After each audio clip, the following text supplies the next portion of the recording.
Okay, we are just about ready. So thank you all for coming out on a rainy November evening. Better than snow, though, right? Yes. Morcie, our guest, is glad it wasn't snow. She came all the way from Kansas City, so we certainly thank her for that. Yeah. Left at 1 o'clock today, believe it or not. 1 o'clock, all right. And we certainly thank Dick Reminger for the use of his facility here. It gives us a little more elbow room. Plus, you can go back and get a beer. Can't get the beers at the museum, sorry, but you can get them here, so help yourself. Again, thanks to Dick Reminger. They probably told you when you came in to the building here that we had a night at the museum raffle. How many of you know about that? Did I tell you all about it? For a mere $5 raffle ticket, you could win a night at the museum, which includes a tour by a docent, also a pizza party, and a movie for 25 of your closest family or friends. Who can beat that? Nobody. Wouldn't that be great this Thanksgiving? Say, hey, look what I won. Or give it for a great Christmas present if you won. So again, if you haven't gotten your raffle tickets, you have until November 27th. That's when we're going to have the drawing. So good luck to everyone on that. A few other items of interest maybe. Our gift shop has lots of Christmas gifts. It's the time of year for that. A lot of STEM gifts for the youngsters you might like. Puzzles. Did you know the museum makes puzzles? You can have a picture at the museum with one of the dinosaurs if you like. We'll make a puzzle of it. Or, you know, your wedding that you had. One thing in my behind. I'm so sorry. They hooked me up. We'll make a puzzle of it. Another great Christmas gift. Some coming events. On November 19th, we have an encore pre-recorded presentation of the Mississippi Line Company's story. That will be in our theater room at the museum. Also on Wednesday, December 11th, Bill Nagar. Who doesn't know Bill Nagar? He's going to have a great presentation. He's going to bring us the photos, the memorabilia, and the stories surrounding the St. Genevieve Bicentennial. So that'll be a great one. On December 14th, we'll have the annual Santa Bash, featuring pictures with Santa, and our Parasaurolophus. Is that how you pronounce that, Mike? Parasaurolophus. He would know. He's our resident paleontologist here. And kids can make their own ornaments that day as well. So be a fun day for everything. Museum members. How many museum members do we have here today? Woo-hoo! Very good. For the rest of you who paid admission, if you'd like to become a member, you can use this evening's admission and take that cost off of the cost of a membership if you like. So we'd love to have you as a member. The museum operates through admissions, through memberships, a few grants here and there, the gift shop proceeds, but mostly through generous donations and sponsorships. We'd like to thank American Legion Post 150 and VFW Post 2210 for sponsoring this evening's special presentation. Yes, give them a hand. How many veterans do we have here tonight? Just raise your hand. Thank you all for your service. We thank you so much. Army, Air Force? Army. Oh, okay. All branches. Find out about your Army people. How many Army people we have? How many Army people? Woo! Navy? Navy. Air Force? No Air Force. Who are we missing? Marines? Yeah, right here. Right here. Yeah! Very good. Well, I think you'll all be interested in this topic this evening. Our guest speaker tonight is Chief Morcie Whitley, a retired National Guard who currently serves as the president of the Heart of America Kansas City Tuskegee Airmen chapter. She is also a daughter of an original Tuskegee Airman, Morris Whitley. She's going to tell us about this fascinating group of men known as the Red Tails. Please welcome Morcie.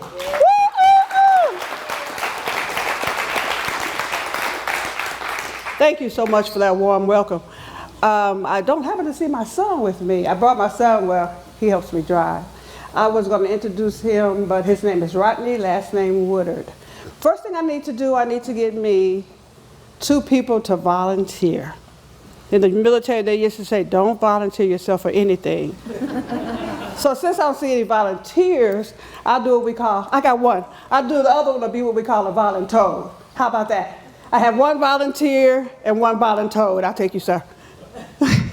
What's your name right here, acting like you don't see me? I'll come get you. Can I get you to come up front with me? Tom. Tom? Okay, nice to meet you, Tom. Can you come up front with me for a minute?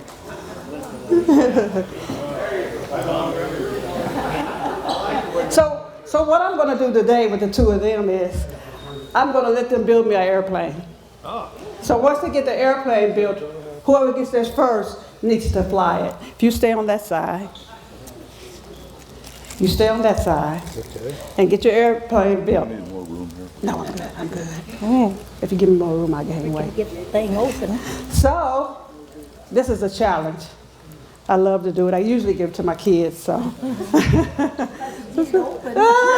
It's the thing open. What? Pull it hard. Hey, get one of these guys to help you. Just cheat a little bit. Want to open that for her? I'm trying, but it's. Can you open it? Wait a minute. All That's right. part of it. So while they're doing that, I'm going to do a little talking. Years ago, when I was a younger girl, years ago, my dad was very strict. He used to say, if you lie, you steal, you kill. He'll say, if you lie, you steal, you kill. And so one day he started telling me about these men in the airplane. And I lived in Gary, Indiana, and Gary, Indiana was like right outside of East Chicago, kind of a bad neighborhood, but almost predominantly minority. And I said, he's telling me a story. I have never seen a black man in an airplane. I couldn't believe it, and that bothered me and bothered me for at least 15, 20 years. It's really hard to believe that. I happened to volunteer for the Air National Guard because I couldn't get enough vacation on my job. I had been working for the post office for a while, and I said I could only get October, which is Halloween, and Easter. And I said, I'm gonna join the military. They have to let me go. So I went one day after work, went to see the Air Force recruiter. They were messing around. So my husband gets home from work. He worked 3 to 11, and I said, guess what I did today? He thought I had bought a car. And I said, I joined the military. He jumped straight out the bed. He said, you did what? I said, I joined the military. You're not gonna believe what he said. He said, suppose I say no. You know what I said, right? I said, no. I'm in the Army now. So I left. I went to basic training. If you get in trouble in basic training, they do what they call recycle. Anybody know what I'm talking about? My military people? Recycle means you start from day one. I was on day 15. I started all the way up on day 1. I was older than everybody there. I forgot to tell you, I was 33 years old. I went to basic training at 33. Imagine that. I made it, plus 15 days. So that's okay. Once I got to my base, people are afraid of recycle. And I said, recycle's no big deal. You can still be something. I became the career advisor. I started the mentorship program, teaching people how to interview for jobs. We're there for the money. You get more rate, you get money. I started off with no stripes. When I retired, I was the highest ranking person, a chief master sergeant, E9. A lot of work, but it was worth it. The Red Tail movie came out, and I see you all saw that yesterday. And that is exactly when I found out. My daddy was a Tuskegee Airman. So he would go to all these presentations, and I'd go and I'd listen. I'd hear the same thing over and over. So one day I snuck out. He says, my daughter's here. My daughter's here. Morcie? Morcie? And he called me when he got, he said, did you leave? I said, Daddy, I couldn't do it. So anyway, have we got our airplanes? All right. I'm gonna let you go first, Miss Young Lady. I want you to fly your airplane over there. Just fly it. Oh, your turn. Fly your airplane over there. Oh. So much for They can't be pilots. A pilot makes $158,000 a year. See what you missed? See what you missed? Yeah. Okay, I'm gonna tell you the secret to the story. To how to fly your airplane. Where's your paper? It went over here. Great. Yep. You threw your paper away? You didn't have nothing to. Oh, there's something in the paper. There's something in your paper. What is it? You see it? Oh, I see it now. It goes on the end of your airplane. Oh, well. That makes your airplane fly. Give them a hand. Put it on the put it up here. Put it right there. Oh, well. That's the weight. On the nose, I guess. Yeah. Give them a round of applause anyway. I don't think I got it on the right way. He'll help you right here. That airplane fly, Tom. See if it flies down. Yeah. How's that supposed to? $158,000, It Tom. don't stay on there, It though. has this little slide on it. My son's coming to help you. This is Rodney, the guy I introduced that wasn't here. We left home at 1 o'clock today. We've been in traffic jams. Oh, he got it. He got it. Do it again. Now we're gonna fly. Woo! Fantastic. Keep your airplane with you. You can have your airplane also. Thank you so much for helping me. So, I'm going to finish my story. And like I said, I was a daughter. My name is Morcie. My dad's name was Wars. Fourth girl. He said, I'm tired of girls. So now he has Morcie.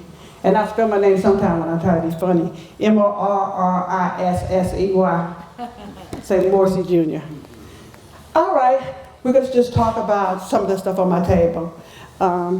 Since there's so many, I know that I'm not sure what version of the movie you saw yesterday, but there's about 5 different versions out. But I want to start the story off with Eleanor Roosevelt. Can anyone in here tell me about Eleanor Roosevelt? Okay, that's it. She was one of our first ladies. Was married to Franklin Delano Roosevelt. One of our first ladies.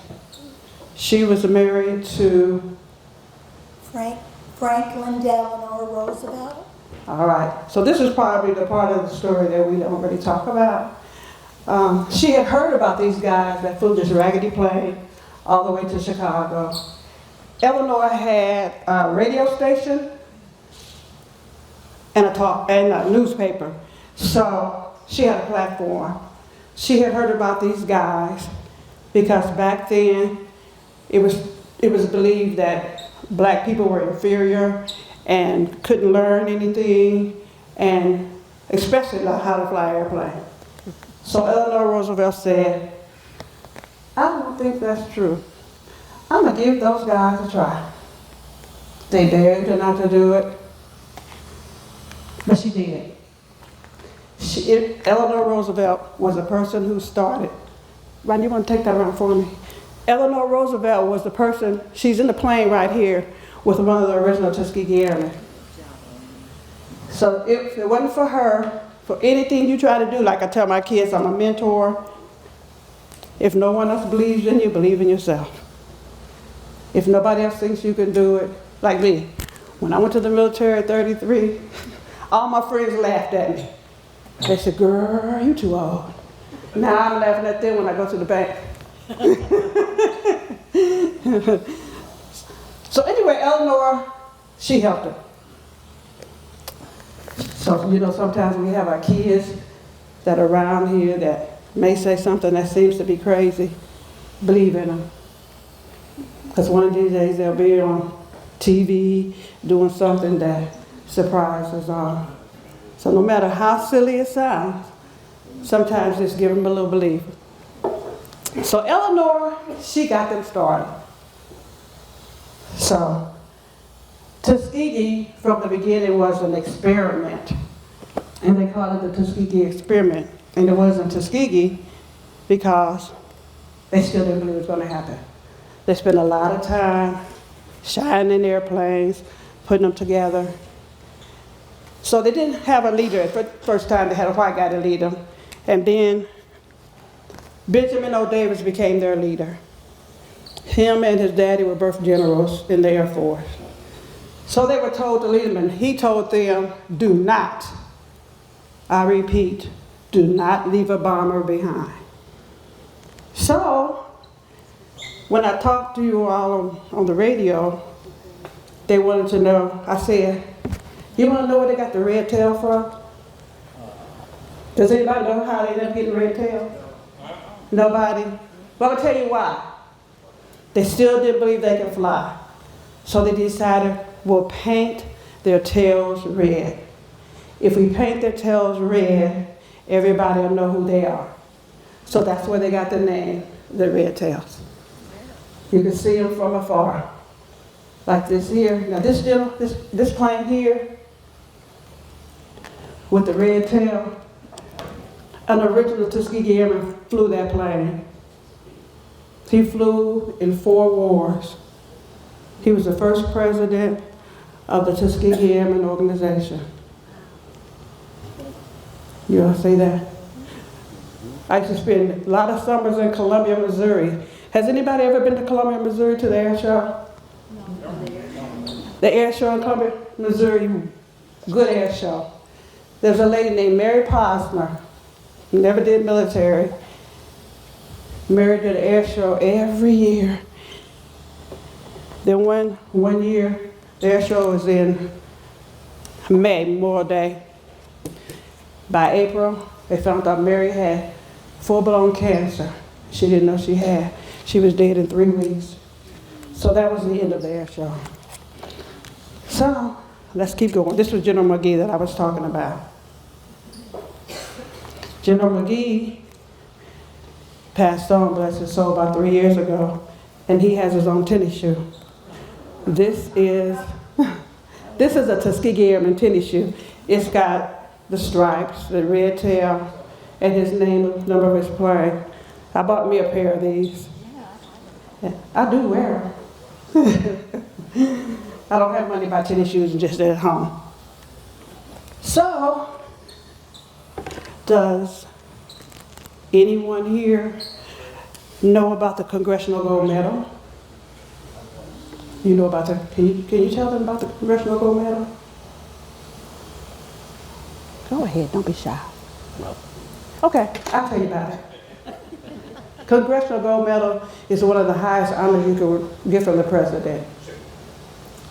Several years ago, maybe about 10 years ago, the Tuskegee Airmen was awarded the Congressional Gold Medal. I have a picture right here. I have an artist in my organization. He's got the airplane behind. You see it? He's got the airplane behind the Congressional Gold Medal. Cool. That's beautiful. It's really nice. I'm gonna show you over here. Real gold, real heavy. See that on the airplane? I'm not gonna miss anybody, don't worry. You see that? Red tail. You like the red tail? Like that plane? Yeah, sure. So, they were awarded the Congressional Gold Medal. So, That's it? that's it. Isn't that something? That is something. The highest honor you can get. I know you've heard now that when they give people a Congressional Gold Medal, you're going to be like, wow, I know what they're talking about. Things are different when you really understand. My artist did that wonderful job, didn't he? That's cool stuff. Thank you. Well, I have a bigger surprise than that. I brought the gold medal with me. And I'm going to pass it around. My son has it with him now. And so we're gonna pass it around so everybody can get a chance. Eleanor Roosevelt, did everybody get a chance to see her? My son had it. Just need one person to believe in you, am I right? Yep. And look where I am today because of Eleanor. Can y'all please just give her a hand, even though she's not here? So if you don't hear nothing I say today, if you have somebody, a kid or somebody who wants to believe in them, support them. It doesn't always take money. It can be I believe in you. Did you all saw that?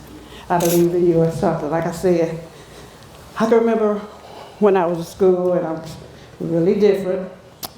And my principal called my mother and said, Evelyn, you're going to have to do something with that little one because she fights so much. Somebody going to hurt her or she going to hurt somebody. So they sent me to Kansas City, where I am now. Get to the school. I don't know if you all know about schools. And they thought they were going to bully me. Not a good thing, huh? So the 3 girls started bullying me. My cousin said, not my cousin, that she could fight. So I ended up in the office with 3 girls that I had to fight. So I saw my principal again once they moved me to Kansas City, and he said, girl, what are you doing with yourself? I said, I'm in the military. He said, no, seriously. And I said, seriously? I said, you want to know something funny? He said, what? I said, I do the discipline. He said, no possible way. Like I did, but like I said, at 33 I went. I ended up spending 27 years in the Missouri Air National Guard.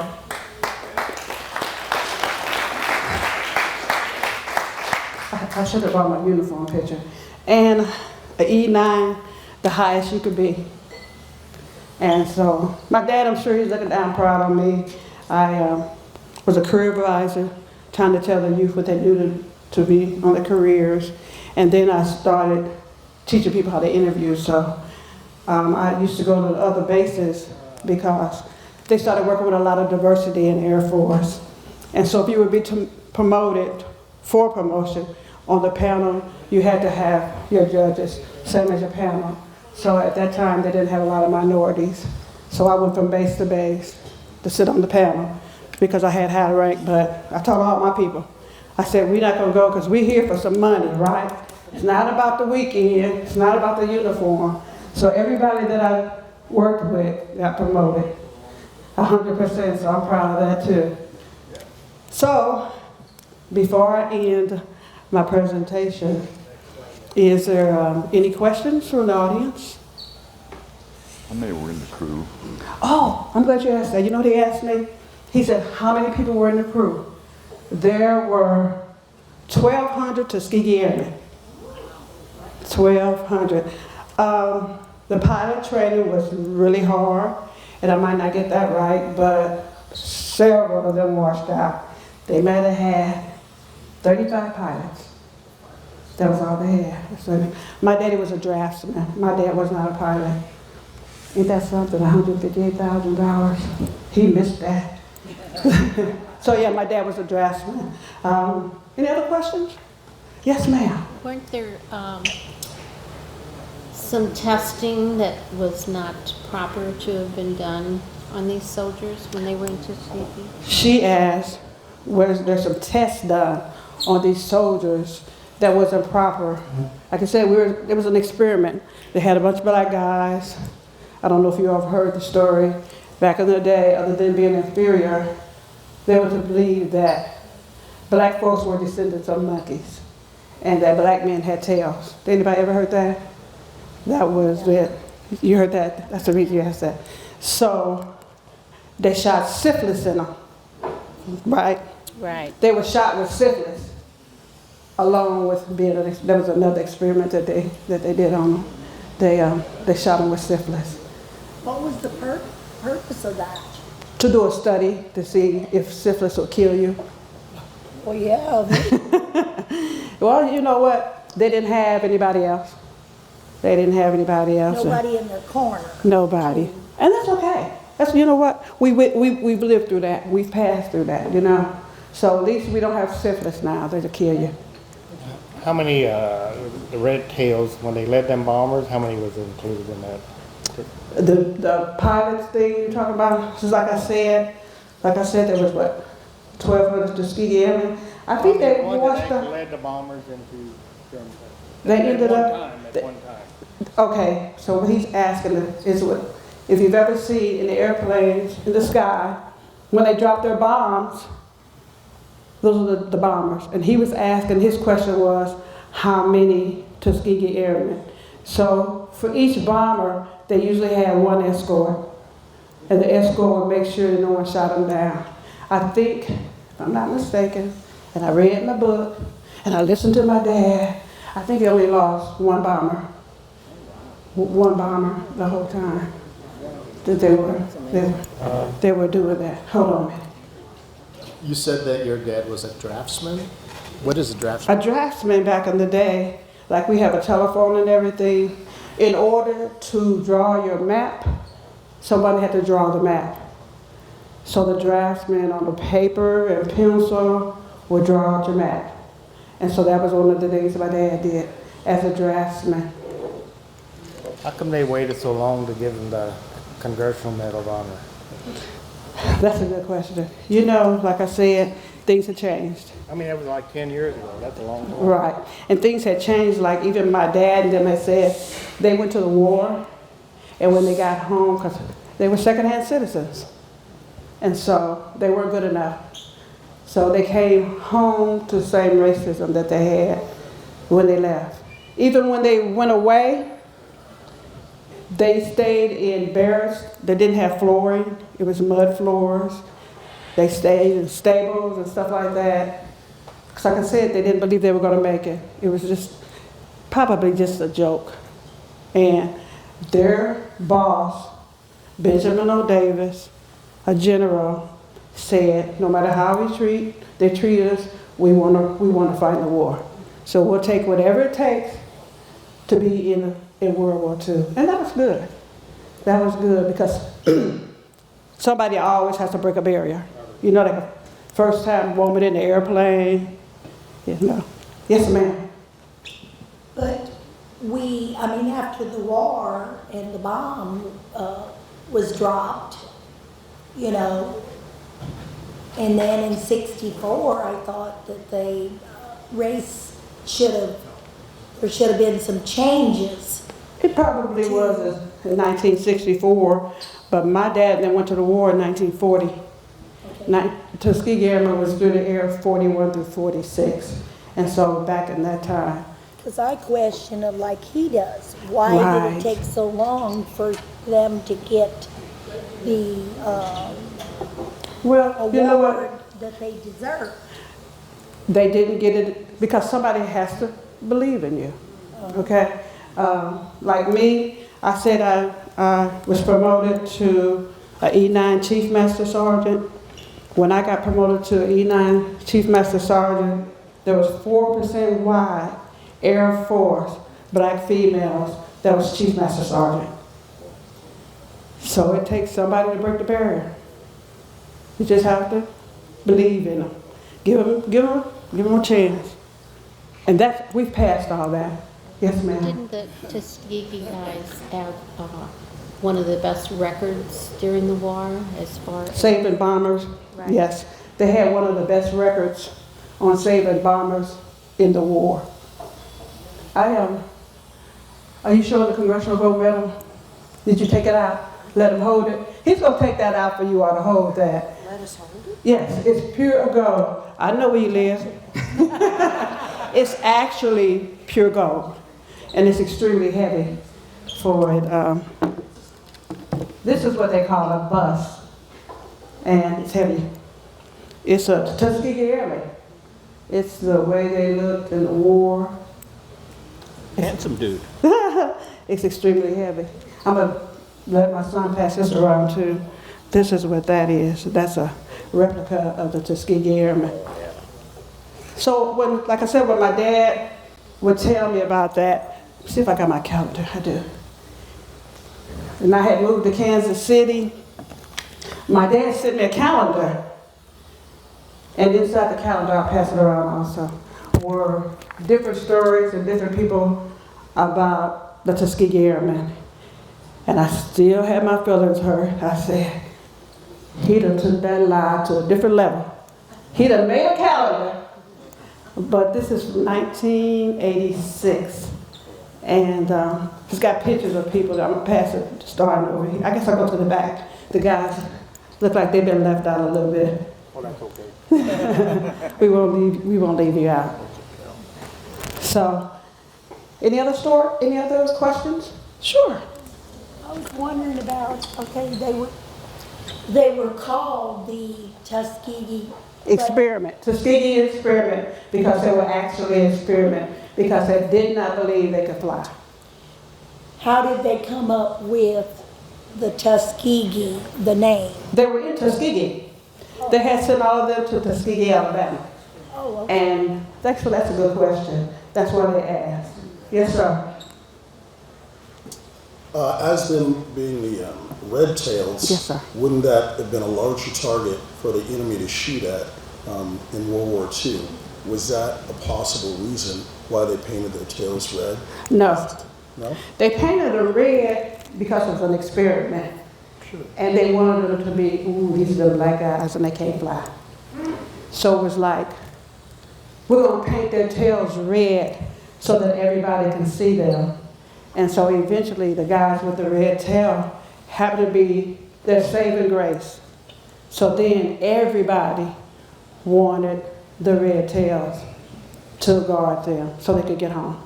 So it was for recognition? Recognition only. Okay. Only for recognition. So you say, oh, here comes the red tail. So if they weren't that good, you're going to get out of their way.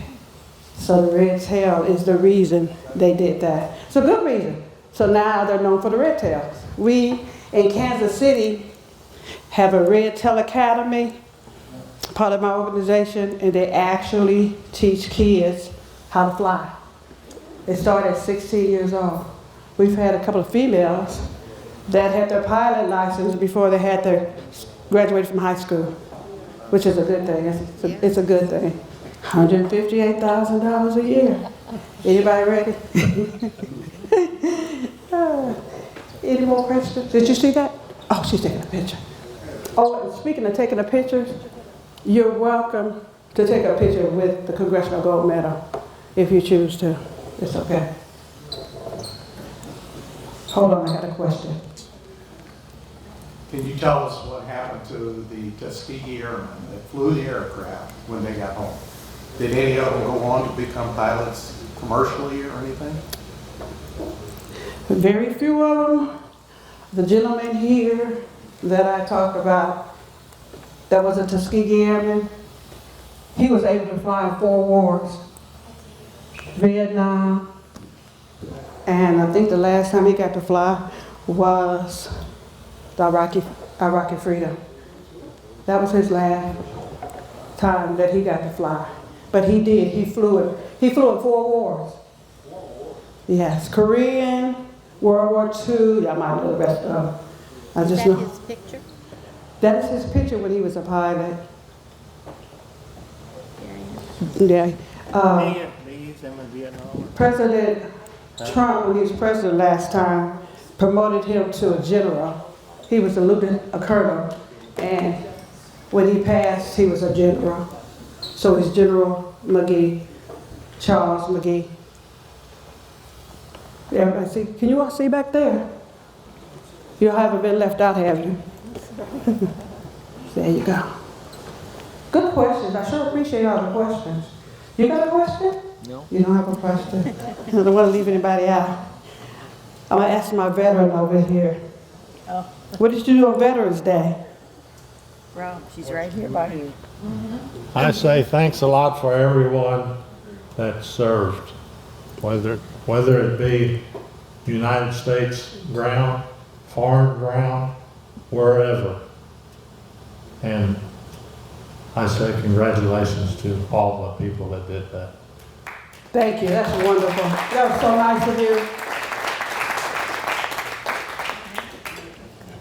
Now, I'm going to tell you the truth. I love my 27 years because I'm a mover and a shaker.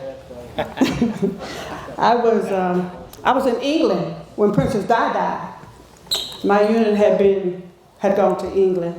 I've done Desert Shield, Desert Storm, Iraqi Freedom. I did all those wars. But we would spend 2 weeks a year in different places, and that was a sad time. But we had a tour going to Buckingham Palace.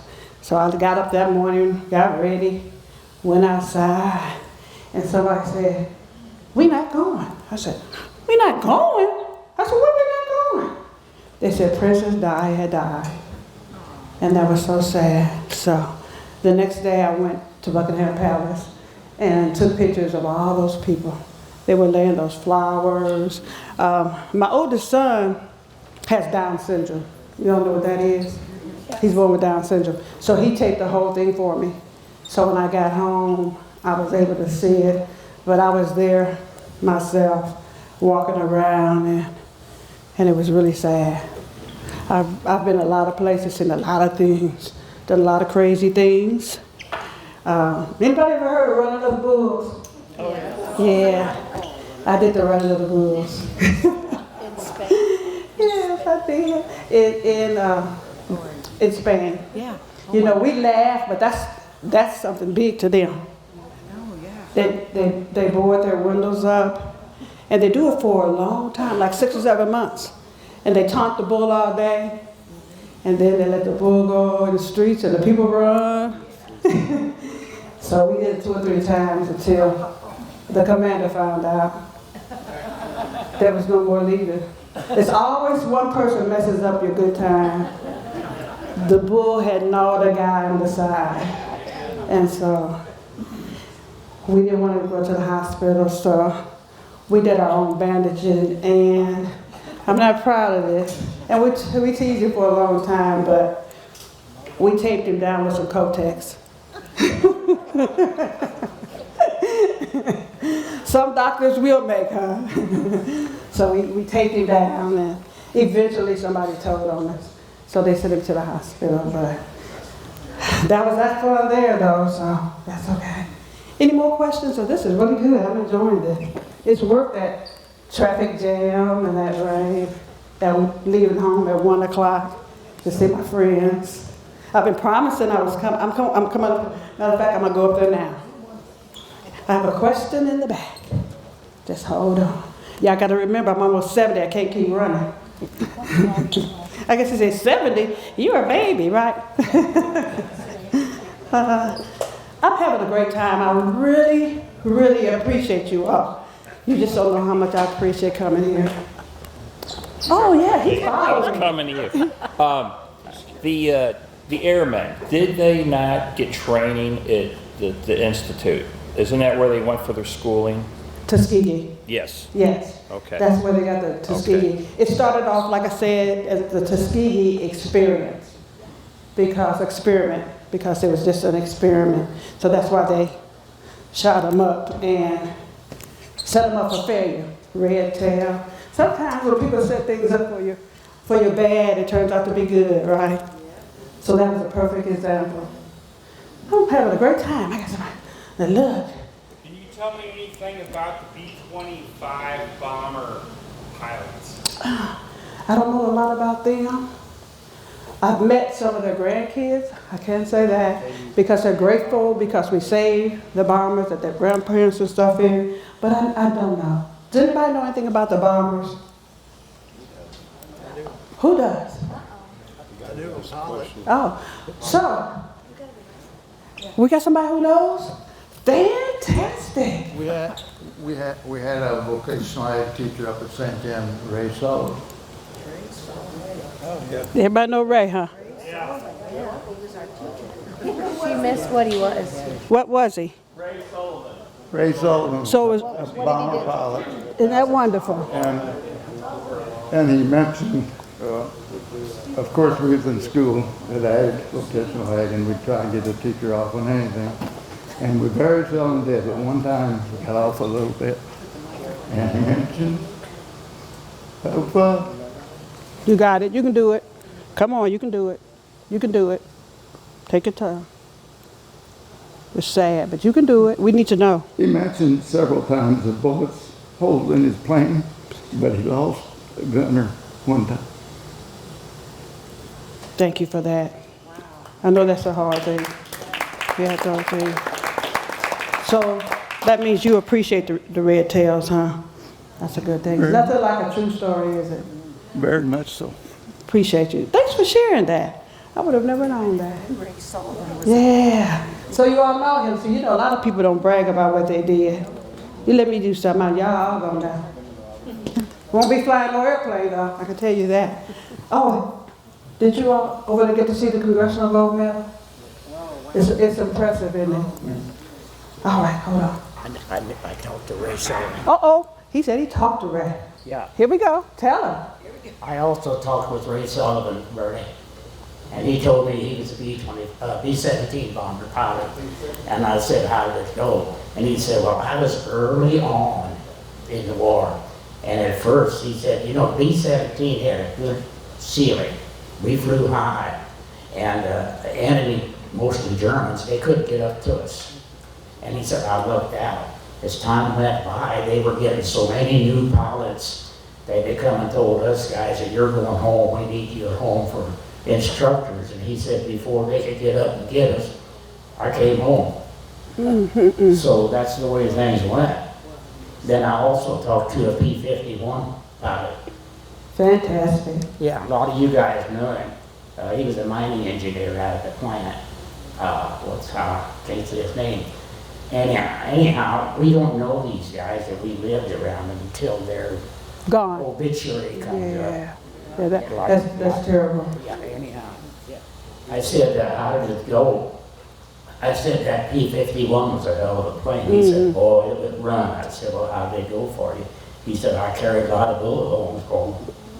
And that's something. That's so true that a lot of people don't tell you about their story. A lot of people say from Vietnam. Any Vietnam guys in here? They said a lot of the guys in Vietnam didn't want to talk about it. You're a Vietnam guy also? We want to tell us why you don't. Do you talk about your experience? No. I was over there in 1970, 1971. And I guess the hardest part was coming home. Yeah. So nobody wanted to talk about it when we come home. So what was so hard about that? We more or less got downgraded. Nobody wanted to talk about it. Nobody cared. A shame Nobody thing. cared that we even come home. Isn't that something? And just think about the Tuskegee Airmen, how they felt in 1940. Even when they were over there, they weren't good enough to go to any of the clubs or anything like that. You know, they stayed in a place that looked like a stable and stuff like that. But that's okay. That's okay. They say it's not where you come from. My brother-in-law was in Vietnam, and when he come home, some of the people called them baby killers, spit on them, you know, and they just weren't treated well at all, you know, during that period.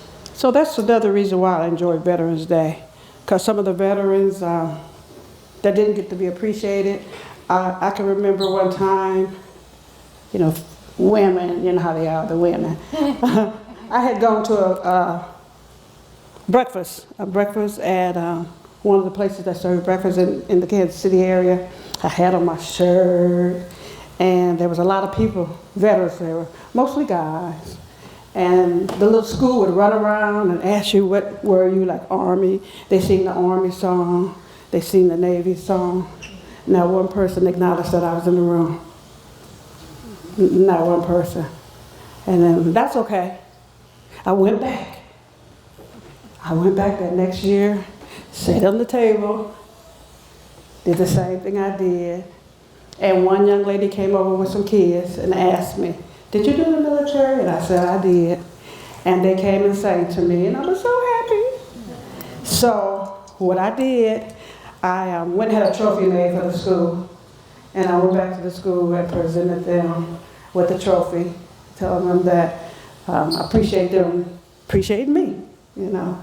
So it's okay. Because, you know, the guys, the women, because back in World War II, there were women in the war. Does anybody know who they were? Nurses. Okay, we're going to ask a lady. Nurses, wasn't it? I said nurses. There were some nurses. But there were some black females. They had an all-black group. Anybody know who they were? Have you ever heard of the 66668? They're in Leavenworth. They were mail clerks. They had mail piled up everywhere because letters were coming in to the soldiers and nobody knew how to get the mail there. So they had a group of women, black females, That were mail clerks. Yes, somebody say yes, it's her turn, yes, now you know, don't you? Well, they would like interpret things, or I don't know what the word is, but they could decode things. Okay, so what they did, other than code things, all the mail was there. And when they got there was a room full of mail. Because the mail had been coming from the wives and stuff, and nobody knew what to do with it. So they organized them. It took them a couple of weeks, but then they took the mail out. They're in Leavenworth. I've been there in Leavenworth. I did a talk on the radio about that also, because I met a female that was part of that group. So they had all black female mail clerks, along with the WASP. I spent a lot of days and years with those WASP at all my air shows. When I retired from the Air National Guard, there was an original still living in 2016, and she came to my retirement. And I was at the end of the retirement, and I said, I just want you all to know, I have a dear friend here named Mary, and Mary was an original WASP. So when we ended the ceremony, they all jumped up on Mary, and I said, it was my retirement. Mary was really good. She was a pilot. She was one of the WASP. It's a women's service air pilots. That's what they were, the WASP. Wasn't there the wax? Waves? Waves. Now, I don't know who they were. Did they come from Wave, the WASP, or was that a second group? Does anybody know anything about that? That was another group. Okay, that was another group. The Women's Army Corps. The Women's Army Corps. Now The they had, Waves were the Navy. okay, say that again. The Waves were the Women's Navy Corps. Okay. And the other one was the Army? Yeah, Okay. Women's Army Corps. Women's Army Corps. If I'm not But this is an educational setting here, isn't it? I'm loving this. Any other questions? Yes, sir. Okay, I gotta go back here. These are the people who invited me, you all. Give them a big hand.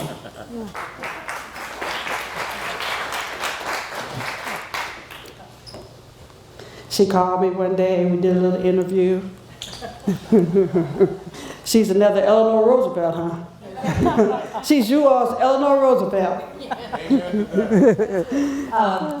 Just a couple of things. One, my dad was in the Air Corps, Army Air Corps during World War II, and he was a bombardier in B-25. Okay. And he was stationed primarily in Italy, and so his paths crossed many times with some red tail groups. So he would relay that to me on several occasions. So the people who were there fighting, I mean, they knew. And the other thing I wanted to ask you is, you're with the Kansas City chapter to keep the legend of the Red Tails alive. How many other chapters are there nationwide? We just had our convention, our 50th convention in August. Was that August, Rodney? And every state we have 50 chapters. Every state we have 50 chapters in all the states. Yeah. And I can remember when my dad used to go to the meetings, and he used to say, "I need your help. I need your help." So I started doing the scholarship stuff. And at first I wouldn't. I said, "Daddy, I can't be bothered about them bickering on me." I'd go to the meetings and they would fuss over everything. You know what I'm talking about, ladies, right? So I said, I can't be bothered with them bickering on me. And so surprisingly today, I'm the bickering old woman fooling with the bickering on me. And how about that? We try to get things done because we do a scholarship every year. I go to several high schools and pass out applications. And then we take in 5 and send them to Los Angeles. And every state sends them 5. And the last 6 years, I've had a winner every year. So some students can get some scholarship money. It's like $1,500. And you know, school is so expensive now, but $1,500 more than they got. Okay, hold on. Did you join the military so that you could travel and get education? Did not. Didn't know about any of that. Didn't care about any of that. I just wanted vacation. I just wanted vacation. I was at the post office. And I said, I just gotta do better than this. I could only get like Easter off and Halloween. And I said, that's when I said I joined and went home to my husband. So I ended up doing the 27 years and started 33, did the 27, didn't think nothing about the money. I didn't even know, you all, that at that time that my daddy was a Tuskegee Airman. I didn't believe that, and I was 33 years old because I thought my daddy was lying to me. And when I really truly started to believe it, when the Red Tail movie came out. You know, that should be embarrassing, but I'm not embarrassed. You can't embarrass me. But I'm glad. Oh, I didn't get a chance to introduce my son. He came here with me. He got off of work early to drive me here, and he thought it was, I'll tell you, I was really dark. He said, Mama, you sure? I said, that's what they said, and we're gonna go. So he's my ride or die. So he came as my youngest son. So you come out in E9? Came out of E9. And how long ago was it? You're E9 now? So how much See, did listen, you, how much how were long ago, y'all? You might as well just ask me my age. How much were you making a year? Now? He want to know how much money I make. Oh. Back when you were in? Oh, when I was in, maybe $200. Huh? About $200. Yeah, that's a good amount of money for a month. Probably at the most, maybe $365 or something like that. I enlisted. At an E9? No, I'm talking about E9. Oh, he don't know how much money I make. Oh, get up at the top. Oh, wait a minute, hold on. Is Brinks outside? Right now, my paycheck, don't anybody in here tell my son, okay? My E9 paycheck runs about $3,500 a month. Ooh, that's good. Don't be clapping, Rodney. He's like, oh, Mama got some money. She got military money. She got post office money. That 43 and a half years I did at the post office. Yeah, it's crazy, isn't it? So I did that 1 week in a month at the Air. Matter of fact, you all, I didn't join the Air National Guard. I joined the reserves. I didn't join the National Guard. I joined the reserves. One is state and one is federal. And so Richard Scabauer, I don't know if anybody ever remembers Richard Scabauer. Does anybody remember that? It was in Kansas, Belton, Missouri. You remember that? In 1988, I enlisted. The Air Force didn't want a lot of women. So I kept going to the recruiter. I was 33. You couldn't go after 35. And she kept saying, well, I'm gonna check, I'm gonna call, I'm gonna check, I'm gonna call. So I said, okay.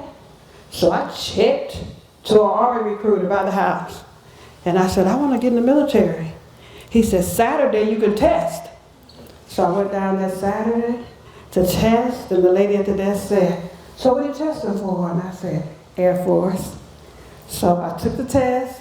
At 33, the bad girl from Gary passed the test. And in 1988, December, I went off to basic training. I left there and I took a job as a typist. I got in as a typist. They said, all you gotta do is 33 words a minute. I said, well, 33 words? They said, oh, you can do that. And I said, I can't type. They said, but you're gonna take a test. And I said, when? She said, today? I said, today? Guess what, y'all? I had 35 errors. 35 errors, okay? And you never believe what the lady said to me. She said, you can't type. I said, yes, ma'am, I can't type. So they weren't gonna send you home then, they weren't gonna send you home. So they said, you'll type every day till you learn. Guess what, y'all? I still can't type. I promise you, I can't type. Right, Rodney? I can't type, can I? I can't type, so. But they kept me. They kept me, and they kept me for 27 years. You can get your retirement from the military at 60. So my 27 years came when I was 60. I retired in June, and my payment started in July. All because I wanted something different. And that's something. Today I'm here with all you wonderful people, telling my story. And I want you to know how much I appreciate the invitation from people who do not know me. Usually if I go to a school, I'll send a bio, but I don't send my age. You know why, right? Say, what can a 69-year-old lady tell me? So I never tell my age, but I keep it. I have 2 grandkids. That job is overrated. Anybody got grandkids? That job is overrated, y'all. I don't know what you're talking. Me, my kids are Mimi. Can you spend the night? Can you stay the night? Can we go with you? I be hiding. Don't tell my son, but I be hiding sometimes. But they're good kids. Every time I look up, I'm over there getting them. So just give yourself a hand out, grandparents in here, because it's a job. It's a serious. I commend you. It's a good job. So, okay, I'm closing because I know you all want to go home. I want to keep you here with all my stories. There's some stuff up there. I think, Rodney, I think we'll do that. We'll pass around this, because you all didn't get to come to the table. This is my dad on here in the Congressional Gold Medal. This is our plane that we have in Kansas City, the Heart of America chapter. And so I'm going to pass. Matter of fact, what I'm going to do is the museum. Will you come down here? I got something for the museum. I do. I brought something for the museum. Rocky, you want to pass that around for me? And that's my dad in his military uniform. And at the bottom, on the right, is a Congressional Gold Medal. Then my dad in his last days was in a scooter. And so, you want to stand up? Can you stand up here with me? Sure. I brought a picture for your museum. Oh. A picture of my dad, the Congressional Gold Medal, a little bio, and my dad's following days when he was on his scooter. A handsome guy. Yeah, he was. My dad had, you know what, they shot him with syphilis. My dad also had, was it Verilago, is what they call it? He had a skin pigmentation. And I'm going to leave that here in the museum. So I'm going to give you that. Fred. They were so nice. Fred called me on a regular to make sure I was going to be okay. What did we talk? What did we first talk about this? At the air show. Mm-hmm. Yeah. At Whiteman Air Force Base. Yeah. Hot. It was in July. It was burning hot. And he came to my table and he asked me, would I come and talk here? And I said, sure. That was in July. So I kept my word. I'm a soldier. I'm a true soldier. No matter what I used to do. And I really appreciate you inviting me.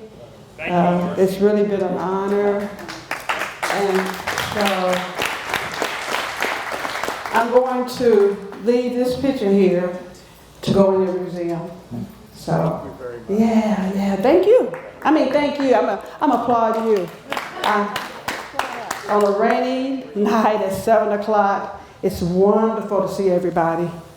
It's really, I mean, it does something to my heart that you all think enough of me and my dad to show up on a dark, rainy night. Thank you so much. I applaud you. I do. So whenever it gets back, you can take it to the museum. But I just wanted you to have something from the Tuskegee. Thank you so much. Mm-hmm. But I thank you so much. All right, thank you. You're a little sister now. All right. We have a relatively new World War II exhibit where that will fit in very nicely. So thank you very much. Thank you all for coming. Thanks to Morcie for her fine presentation. And of course, thank you to our American Legion and Veterans of Foreign Wars post here in St. Genevieve for sponsoring tonight's presentation. Let's give an applause for Morcie.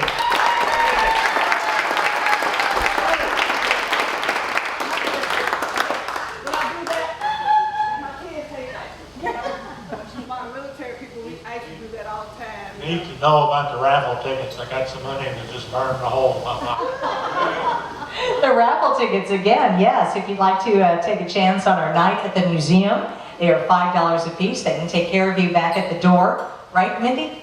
Yeah, $5. And if you're a winner, for 25 people, you could win a night at the museum, a fine tour, pizza party, and a movie. Maybe even the Red Tails if you like.